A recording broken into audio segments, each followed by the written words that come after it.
See that okay? Yes, looks good.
Good evening and welcome to the Allegheny Clarion Valley School Board Workshop meeting for January 13th, 2025. The AC Valley workshops are conducted virtually, and the link to access the workshop is always posted at acvsd.org. During the workshop, I will provide the school board members with information to help clarify agenda items, and please remember to jump in at any time with questions or comments. And at this time, Madam Secretary, could you please conduct the roll call? Clifford Adams, Here. Patty Anderson, Carrie Armagost, Here. John Burke,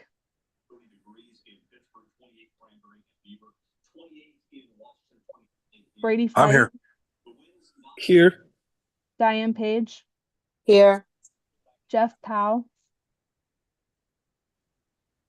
Eric Sunling, Here. and Kelly Twilliger. Here. Thank you, Sarah. Sarah, did you get me with John? Yeah, I gotcha. Thank you. All right. Okay. Moving into the agenda, we don't have anybody slated for public participation next week. And we do have a presentation by Mark Turnley's firm. He's our local auditor, and he will be presenting the 23-24 school year audit. So just keep that in mind. And we have a little bit of discussion later on in the agenda associated with that as well. And at this time, I'll open it up to address any kind of school board concerns that we may have this evening.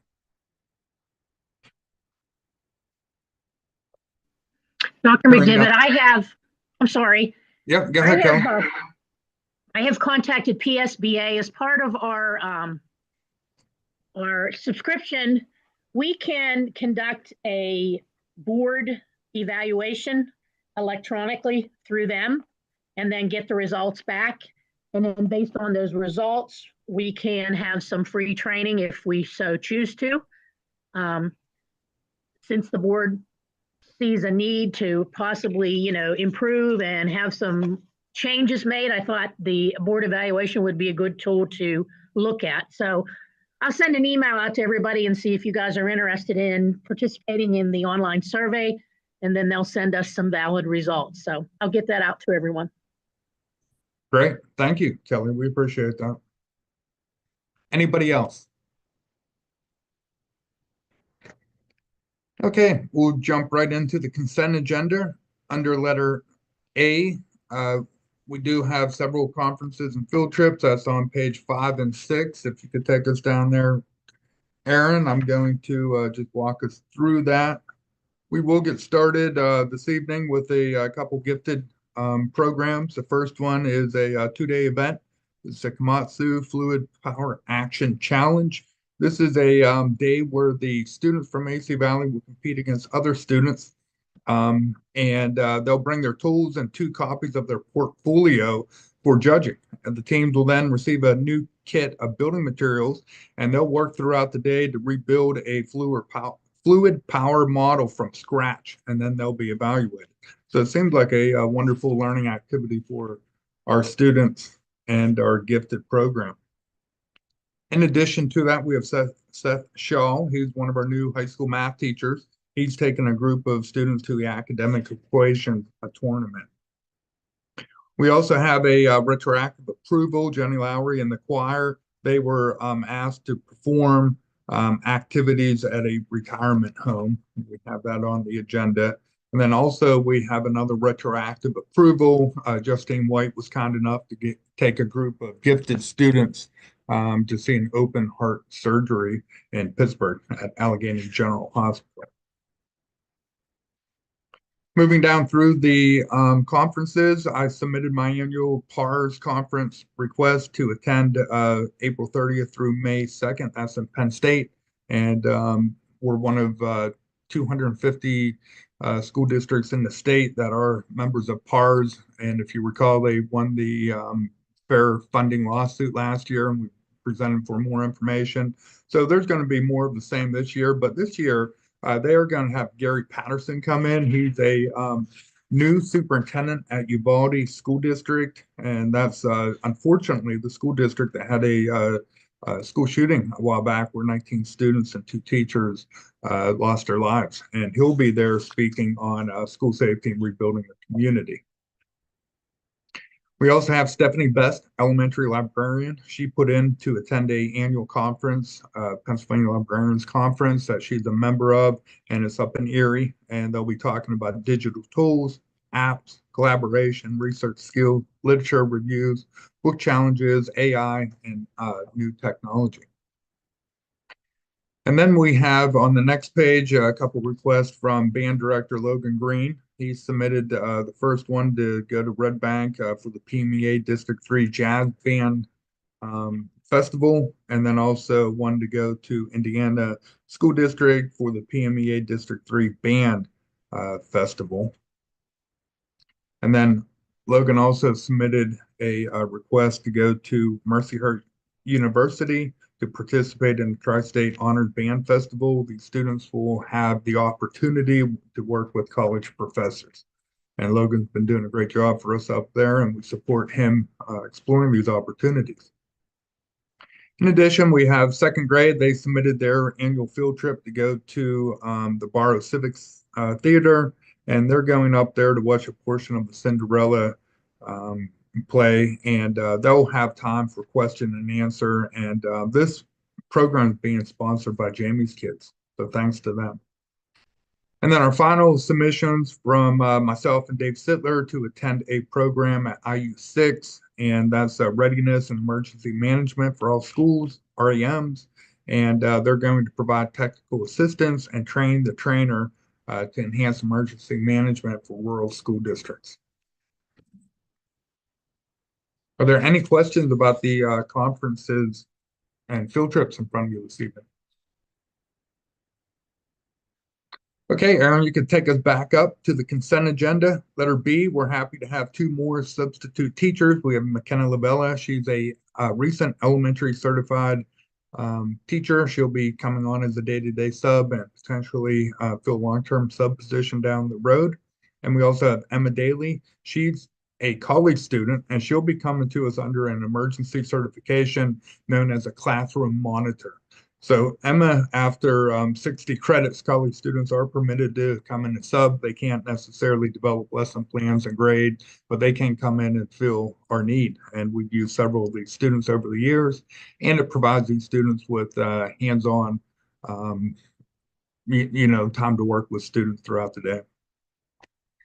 Letter C is a annual request from Jessica Nemelli, elementary art teacher, to use the high school art room every Wednesday from 3 to 4:15 for the purpose of art club. Letter D is a request from the Elizabeth Register to use the high school gym for skills and drills basketball clinic. It's a fundraiser. It's a all day long event.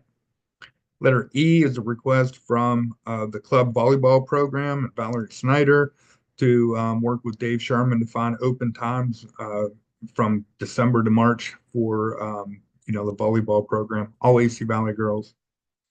And then finally, we have a request from Valerie as well to use the elementary cafetorium on Sunday, March 2nd for end of season basketball banquet.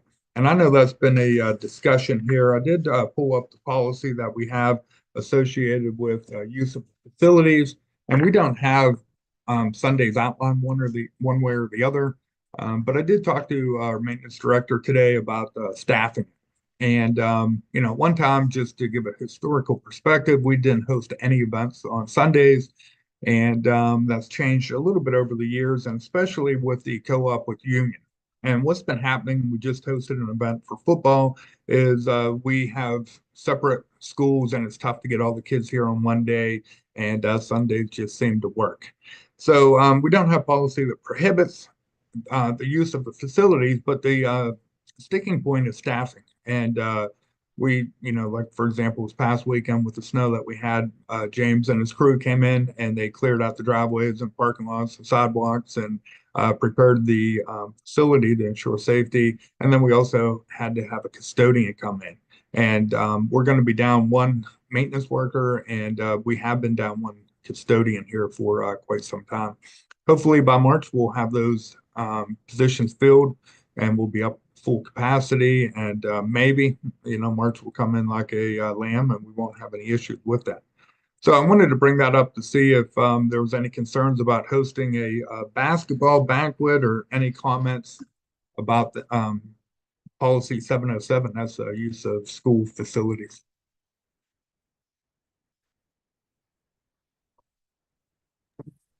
Hey, David Clifford here. I definitely am not the biggest fan of hosting things during a Sunday, being it's day of rest and whatnot. But I guess if need be, I don't see a reason why we should not pay the person who has to come in, whether it's a maintenance professional or a custodian, extra money to take place. Most people make double time on Sunday. and, a time and a half on Saturday, but I think they need to get at least a stipend for, working on Sunday. I agree with Clifford there. I think we need to do something extra, and I think it needs to be a voluntary thing. I think we need to check with the custodial staff and the maintenance staff beforehand to make sure there's somebody willing to come in on a Sunday, and then get back with whoever requests the facility. I don't want to force them to come in on Sunday because, like Clifford said, it is a day of rest, and they typically not work that day. But I think if they do come in, they have to be willing, and they do need to have a stipend of some sort. Okay, I'll get working on that. Oh, go ahead. I think in the past, it has been difficult to get someone to come in on the weekends. Yeah, I it is. know Richard Preston used to come in and he would say nobody else would do it. So I don't know. But I'm if pretty somebody sure we wanted have to pay them though. Correct, David? I mean, even if they volunteer that they will work, I mean, we have to pay them, and it's probably an overtime rate because they get their 40 hours in Monday through Friday. Yes. My suggestion, I know when Mr. Preston used to come in on Saturdays for youth football paid him, I don't know, we paid the, his rate, so, maybe we can offset some of that cost just by saying, if you want to have it on a Sunday, due to the extra cost for, custodial staff, we could charge something else, in alignment with our facilities use agreement, just so, we're not absorbing that cost. I know it doesn't happen very often. I know a lot of the banquets are held during the week in the evenings, things of that nature, which may be more of an incentive for some of the booster groups to hold them during the week in the evenings, when they can. But my recommendation is to pass that on to the boosters groups. Thank you, Karen. And yes, for those youth football programs, those custodians get paid 1.5 times their hourly rate. Okay, I'll just make sure that we have staffing who's going to be available to work that day, and I'll report back at the voting meeting next week.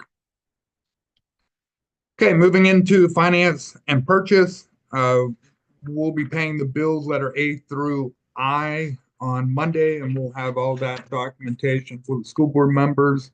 And this evening, I'd like to direct your attention to letter J and move our way down through the agenda. We are happy and grateful to receive a donation from Embleton United Methodist Church of $640 for delinquent lunch accounts.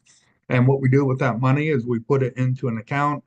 The food service manager, business manager, and myself, we sit down, review, our families and financial situations at the end of the year, and we use that money to help pay off outstanding debt for some of our most needy families. In addition to that, we received an anonymous donation from a current AC Valley employee of $844 for overdrawn lunch accounts, and we were able to use that money to pay off a number of student debt before the holidays.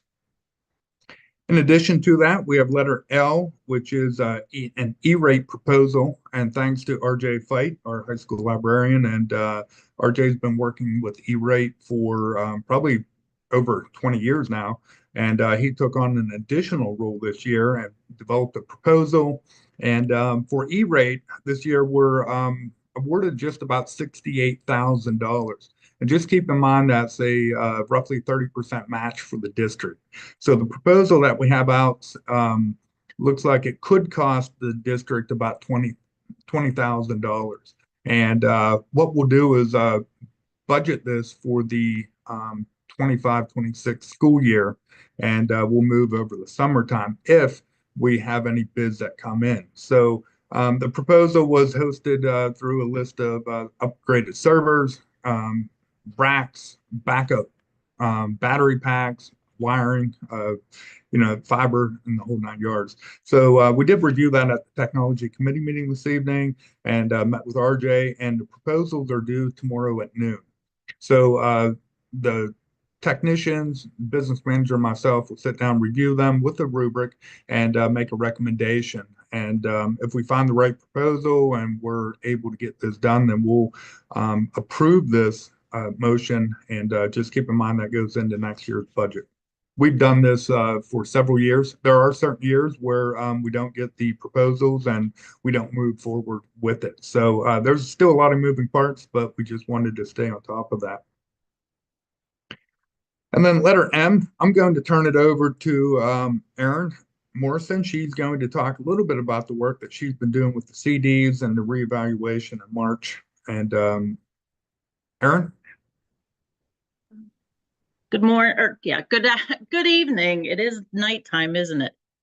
So the process for setting up the PSD LAF took a little time, but we managed to get it done. I know Kelly went to the bank in December and was able to transfer the money to the general fund, which then allowed us to transfer it over to PSD LAF.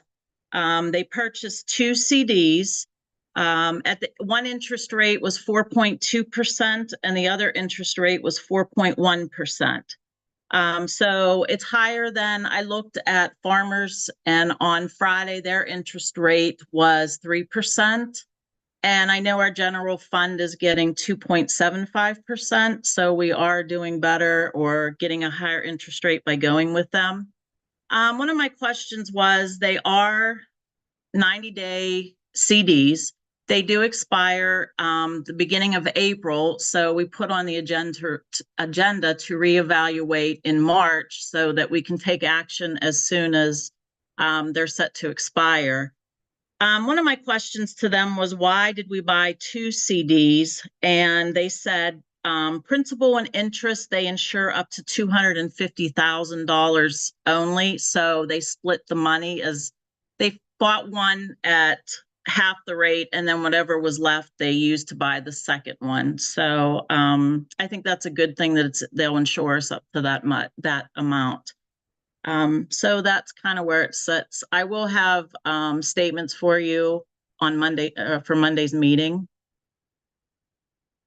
That's about it. Thank you, Erin. Any questions about the CDs? Okay, moving down through letter N. This is an annual motion that we approve the 4 state bidding contracts. So theoretically, these purchasing networks have already went out and got the lowest bid, and that helps to streamline our process for purchasing large quantity of items.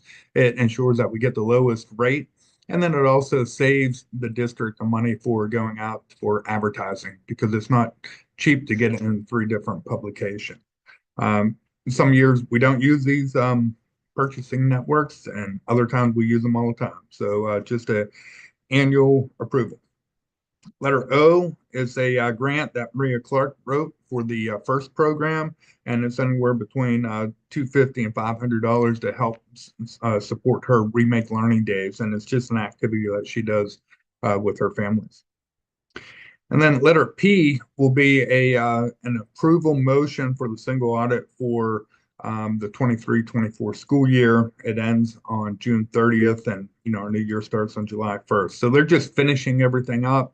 Marker, his staff member, will be here. Sometimes it is a bit of a lengthy discussion, but they do provide a lot of good details as far as revenues, expenditures, state, local, and federal associated with that. So look forward to seeing Mark next week. And then letter Q is a motion that will limit the ability to increase our taxes to 5.4%. That's the index for us this year. So we're not going out for any kind of moratorium or anything like that to go above that. And keep in mind too, that doesn't mean that we have to go to 5.4%. It's just showing that we're not going to exceed that. So there will be more discussion about taxes this spring as we get into the heart of the budget. Are there any questions about finance and purchase before we move into personnel? Okay, getting started this evening. we do have a reading specialist and transition coordinator that we're hoping to implement at the West 2 program. We did develop a job description, and Dr. Jeffel as well as Kristen Thurber helped to develop that. The reading specialist and transition coordinator facilitate student success in academic and interpersonal skills by implementing district-approved curriculum, documented teaching, student progression, activities, and outcomes, and addressing specific needs of students. So we have a whole host of activities. We'll be using, as it's stating in the next motion, Title I-D, and that's Title I delinquent money that comes in to help support the program up there. And that motion that we have in front of you, we used that motion for the other West 2 staff members that we hired on up there. And it does say contingent upon the Western Secure Treatment Unit and the Title I funding. And just keep in mind that we had about $88,000 come in this year for, a position like this. We should be able to use that and get some curriculum material to pay the salary and benefits. And then we are expecting close to 3 times that much for the 25-26 school year. But just keep in mind that with the changes at the federal government, we're still a little bit uncertain as far as what that federal money looks like. And we'll be staying up on any kind of changes at the federal level. And then letter B is, of course, hiring on a staff member. We did have one applicant who is highly qualified, and we are going to be recommending to hire. This person is a current rite of passage staff member, so she's familiar with the program, the students, and the day-to-day operations, and will be a wonderful hire for the district. And we'll add all her information on there for Monday. We're still gathering it. And then on page 3, letter C and D are very similar. They're modifications to the high school principal as well as the West 2 principal, and it's nothing new. What this is adding in the fact that we have a designated Act 1 coordinator, and we've been following Act 1 requirements and ensuring that these students, all students, especially students that have homelessness issues, have a graduation plan. And that's basically what Act 1 is. I'm going to read a little bit of information for you about that just to provide an education. But Act 1 went into effect in January 26th of 2022, and then became Act 55 of 2022. And it ensures that we promote high school graduation and facilitate equal access to academic and extracurricular activities for all these students who are identified. If they're homeless as defined by McKinney-Vento Homeless Act, then we need to provide them with a graduation plan. If they're court-ordered in a voluntary placement or there's a custody agreement, then we have to provide them with a graduation plan. And our students at the Western Secure Treatment Unit are court-ordered. So those students are all eligible up there. And Dr. Jeffels already developed a graduation plan for them, and she'll talk more about that next Monday. And the requirement for the school district is to establish a point of contact. So the principals will be working with the school counselor and their staff. It's not just all on them, but they ensure that we get the graduation plan developed. School entities must assign a point of contact to all eligible students. The point of contact has the responsibility to ensure timely completion of all tasks required by Act 1. They can consult with the school counselor, facilitate a prompt placement, ensure that the educational services are provided, complete an education record review, because we do have a lot of these students coming and going and tracking their credits. That's always a challenge. And the plans in place for students in grades 9 through 12. As far as a graduation pathway, just keep in mind that these students do have a variety of ways to graduate. And one option that we use up at the Western Secure Treatment Unit is the Keystone Diploma. And just keep in mind the Keystone Diploma is recognized as a valid diploma by institutions of higher education and vocational programs for the purpose of industry certifications as well. And then just real quick about special education, Act 1 doesn't supersede special education, but a lot of times it's a coordinated effort between the students' rights to a education and their graduation. So there has to be a lot of communication with the families as well.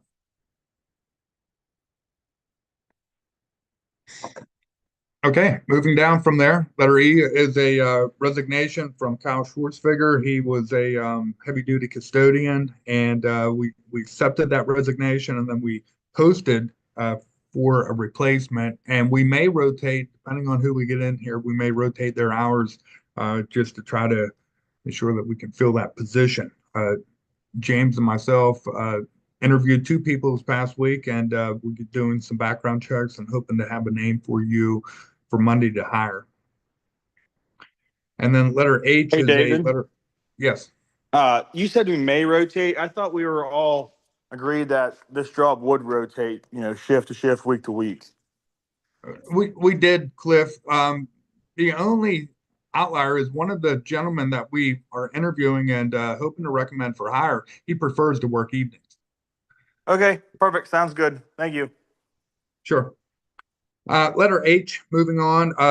Matt Cribble, he was our maintenance technician. Matt found another job and submitted his letter of resignation. Matt did a really good job for us, and we hate to see him go, but he just had a better opportunity. So we're advertising, and potentially we'll make a recommendation to hire on Monday the 20th. We're moving quickly. We have, I believe, 9 applicants at this time. And we'll dive into reviewing the applications tomorrow at noon. In addition to that, we have a couple other items below there.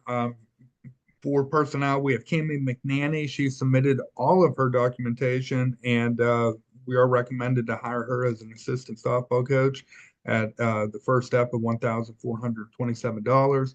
And then also Kevin Wetzel reapplied, and we do have all his documentation on file. And we're just trying to figure out how many years of paid service he had as a softball coach, and then we'll have a salary ready to go for Monday the 20th. And then next to the last item there, I just put myself down as the temporary special education director for the month of January because we don't have anybody on staff currently. We did hire Melanie Cole. Her previous employer will hold her for 60 days. So she'll be released at the end of January and will start in February. So with the support of the principals, we've been able to maintain special education duties here at the district. And then finally, we had Marianne McCrowell retired from kindergarten, and she retired in December. We accepted that. So we're retroactively approving Jennifer Pollock to be a long-term substitute teacher starting on January 7th when we came back into school. So that concludes, we do have some adjustments on those letters there with personnel, but that concludes personnel. Are there any questions or comments before we move into instructional service? Okay. Western Secure Treatment Unit graduation plan. Megan's going to talk a little bit more about that during the voting meeting, so I'm going to skip over that piece of it. Michelle will send down the enrollment numbers. We'll review that next week. This teacher induction plan is part of our comprehensive plan. If you recall, we did approve that for a 30-day public display.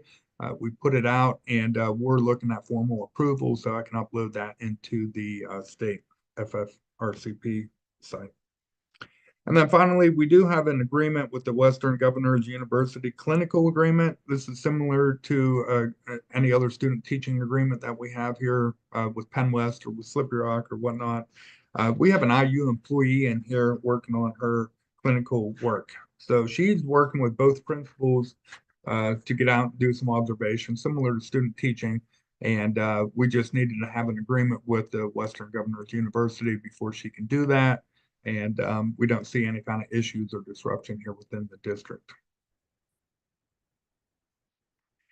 And then as we move down into the agenda on page 4, I do have a couple policy updates for you this evening. And I'll start with just a quick update here with 308 employment contracts. That policy was created in 2003, and we haven't done anything with it. We haven't had a whole lot of changes, but PSBA is recommending a number of changes here. So we do have this in your shared drive. I do request to take a look at it. There's a number of changes in bold, and just to highlight a couple areas. when we have employees that resign from the district, if they're moving on to somewhere else or leaving education, what it may be, the school superintendent can accept that resignation with the date on it, and then we'll have it formally approved at the next school board meeting. But those 60 days for a professional employee, because we have the right to hold them, start on the day that the resignation is accepted by the superintendent. Or if it's a non-certified administrative staff or support employee, then that mark is a 2-week period from the effective date of resignation. So that's a little bit of a change at the front end of the policy. And then also,